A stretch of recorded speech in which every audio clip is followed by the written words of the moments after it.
अब्दुल कादिर, आपको इमरान खान जो आपने तो अपोजिशन में बहुत करीब से कवर किया, धरने कवर किया, पीटीआई बीट थी, अभी भी आप उन्हीं की बीट कवर कर रहे हैं। बड़ा मुझे शॉर्टली से बताइएगा, कंटेनर वाले इमरान खान और आज प्राइम मिनिस्टर हाउस में बैठे इमरान खान में क्या फ़र्क है? ज़मीन आसमान का फ़र्क है। बहुत बदलाव आ गया, मैंने देखा है।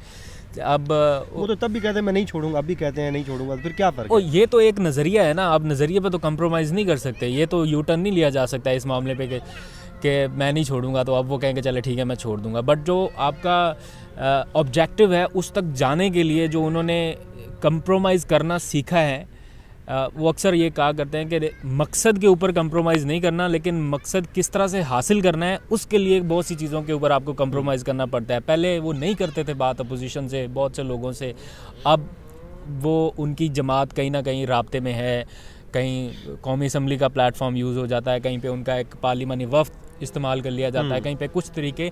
अब वो बात करते हैं, निगोशिएशन में आते हैं, सुनते हैं, बहुत सी चीज़ें अब ना चाहते हुए भी सुननी पड़ती हैं। आप इमेजिन करें 10 मिनट आप किसी की बैठ के बात नहीं सुन सकते, 10 मिनट से ज़्यादा बंदा थक जाता है। हाँ। ठीक है, सुबह 10 बजे से लेके रात 7 बजे तक, शाम 7 बजे तक बैक टू बैक मीटिंग्स, एक मीटिंग ख़त्म दूसरी शुरू, दूसरी ख़त्म तीसरी शुरू।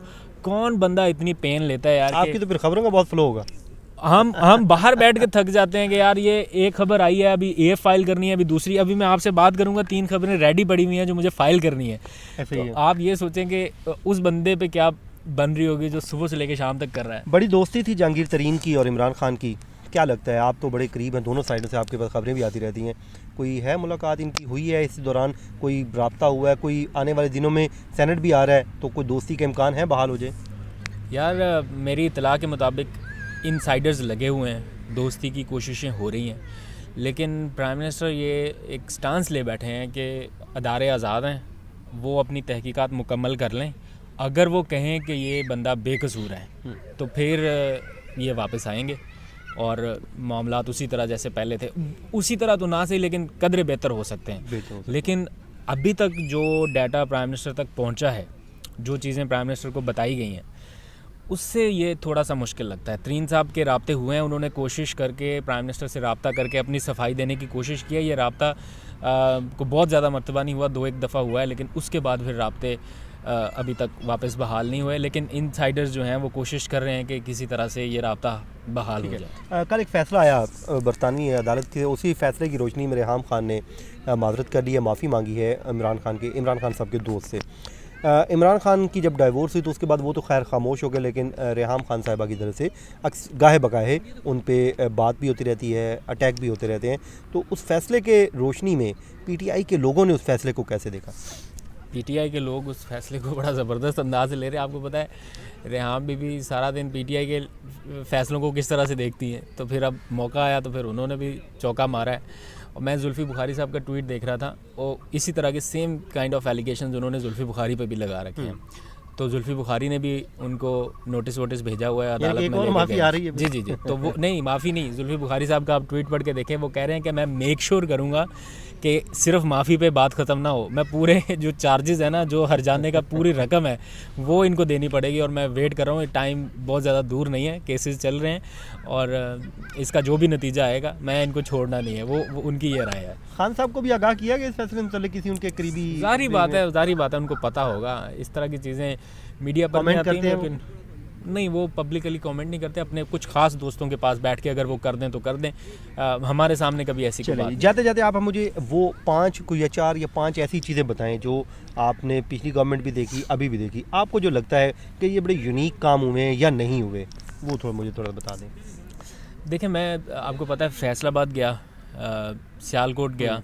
मैं ये जाता इसलिए नहीं हूँ कि कहीं कोई प्राइम मिनिस्टर ऑफिस से कोई फैसिलिटेट किया जाता है कि जी आप चले जाएं, साथ चले जाएं, इसलिए जाता हूँ। आप लोगों पे इल्ज़ाम लगता है? वो तो सब पे लगता है, इसमें तो कोई शक नहीं है। मैंने एक दिन अपने व्लॉग में अपने सारे ARY न्यूज़ का ना, जो मुझे ईमेल एक्सचेंज होती है ना, अगर कहेंगे तो मैं आपको भी दे दूंगा, जो ARY न्यूज़ की जानिब से ईमेल्स एक्सचेंज होती हैं, हमारे आने जाने का खर्चा, रहने का, खाने पीने का, बात है, हमें ईच एंड एवरीथिंग मेरा चैनल बेयर करता है। मेरे चैनल को खुशी होती है अगर मैं कहीं पर जाके कोई कवरेज करता हूँ ना, तो वो मुझे बड़ा अच्छा उतना ज़्यादा फर्स्ट हैंड इन्फॉर्मेशन हमारा इदारा ले रहा है, तो उसकी जाहिर बात हमने हायर ही उन्होंने इसलिए मेरी मैनेजमेंट ने रोका हुआ है कि किसी भी तरह से आपने कहीं पर भी जाना हो तो आपने हमें बताया, तो आपने हमें बताना है, हम आपको फैसिलिटेट करेंगे। तो अगर आपका इदारा, मैंने जब प्राइम मिनिस्टर का अमेरिका का विज़िट था, मैंने सिर्फ अपने इदारे को आगाह किया कि prime minister Imran Khan America जा रहे हैं, अगर आप चाहते हैं कि मैं उनकी कवरेज करूं तो मुझे आप इन्फॉर्म कर दें ताकि मैं उस हिसाब से अपने वीज़े का अरेंजमेंट करूं। उन्होंने कहा कि आप अपने वीज़े का अरेंजमेंट करें, आपके खाने पीने रहने फ़्लाइट आने जाने का हर खर्चा हम बर्दाश्त करेंगे। और वो उन्होंने किया, उनकी ईमेल्स रिकॉर्ड सब कुछ मेरे पास पड़ा हुआ है। तो ऐसा इस तरह से सारा होता है। तो खैर, मैं जो बताने का मकसद ये है कि जब मैं जाके अब देख रहा हूँ ना, मैं अब एक दो दोस्तों को बता रहा था कि मुझे ना ये सरप्लस अकाउंट क्या होता है, ये मईशत क्या होती है, ये इन चीज़ों का पता ही नहीं था, मुझे भी नहीं पता पता ही नहीं था कि क्या होता है, ये रिजर्व्स क्या होते हैं, एफडीआई क्या होता है, डायरेक्ट इन्वेस्टमेंट और ये सारी चीज़ें। लेकिन अब इतना पता चलने लगी है कि अब जो इकोनॉमी का स्टूडेंट होगा ना, शायद उसको भी, और ये क्रेडिट खान साहब को जाता है, उन्होंने जितना ये रटा दिए ना चीज़ें।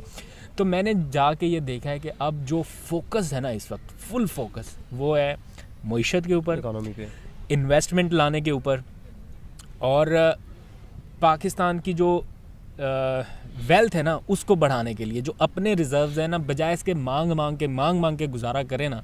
मांग तो अभी भी रहे हैं, इसमें कोई शक नहीं है कि कर्ज अभी भी लिए हैं, लेकिन अब ये लॉन्ग टर्म सोल्यूशन नहीं है, ये शॉर्ट टर्म सोल्यूशन है। लॉन्ग टर्म यही है कि अपनी वेल्थ जो है ना उसको इंक्रीज़ करें, अपने वसाइल पर इन्हिसार करें।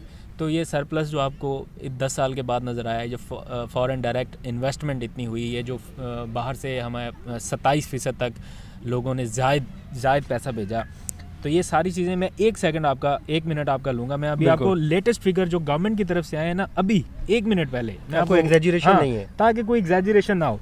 वज़ीर-ए-आज़म की ज़ेर सदारत इजलास है और उसमें मुआशी सूरत-ए-हाल पर ब्रीफिंग दी गई। इसमें बताया गया है कि रवां माली साल प्राइमरी बैलेंस में सरप्लस, एफबीआर के महसूलात में 5% इजाफा, current account surplus 1.2 billion dollar तक, बैरून मुल्क से तरसीलात में 27% इजाफा, बराह रास्त बैरूनी सरमायाकारी में 9.1% इजाफा, स्टेट बैंक के ज़खायर में 13.4 अरब डॉलर, और ख़ास तौर पर बड़े पैमाने की सनत और इंडस्ट्री, फर्टिलाइज़र इंडस्ट्री की पैदावार में खातिरखा इजाफा हुआ है। तो ये वो सारी चीज़ें हैं जिसके ऊपर इस टाइम फोकस है, जो पहले नहीं हो रहा था। मैं सियालकोट में गया, फैसलाबाद गया, वो इंडस्ट्रियलिस्ट जो हैं वो रो रहे हैं, कह रहे हैं कि हमारे पास लेबर नहीं हमको मिल रही, स्किल्ड लेबर नहीं मिल रही, हमारे पास इतना काम आ गया, चीन से आ गया, इंडिया से आ गया, बांग्लादेश से आ गया, क्योंकि कोरोना के दौरान उनकी इंडस्ट्रीज़ बंद हो गई थी ना, तो सारा ऑर्डर कोई कर ही नहीं पा रहा था। पूरा पाकिस्तान की इंडस्ट्री ओपन हो गई, उन्होंने सारा इधर माल ट्रांसफ़र कर दिया। अब इनके पास ऑर्डर इतने आ गए हैं कि बंदे नहीं है, स्किल्ड लेबर नहीं है। बाहर फैक्ट्रियों के बाहर लिख के इश्तिहार लगाए हुए हैं कि लेबर नहीं है हमारे पास। मैं ये आज व्लॉग अपलोड करूँगा, आप भी देख लीजिएगा, इश्तिहार लगे हुए हैं कि हमारे पास लेबर नहीं है। तो अब आप बताएं, कहते हैं रोज़गार नहीं मिल रहा, रोज़गार के मौके तो पैदा कर दिए, रोज़गार के मौके पैदा हो गए। ये जी अब्दुल कादिर थे, हमारे साथ बातें कर रहे थे। दिल तो कर रहा है और भी बातें हों, लेकिन जो वक्त है वो हमारे पास कम है, तो इंशाल्लाह इनसे ये इस तरह की बैठक होती रहेगी। मौसम बड़ा ठंडा है, मैं और अब्दुल कादिर तो जाएंगे अभी, पकोड़े भी खाएंगे और उसके अलावा कॉफ़ी का कप भी एक होगा। तो आप भी जाएँ, आप भी मौसम एंजॉय करें और हमारा व्लॉग भी एंजॉय करें। और मुझे और अब्दुल कादिर को दीजिए इजाज़त। अल्लाह हाफ़िज़।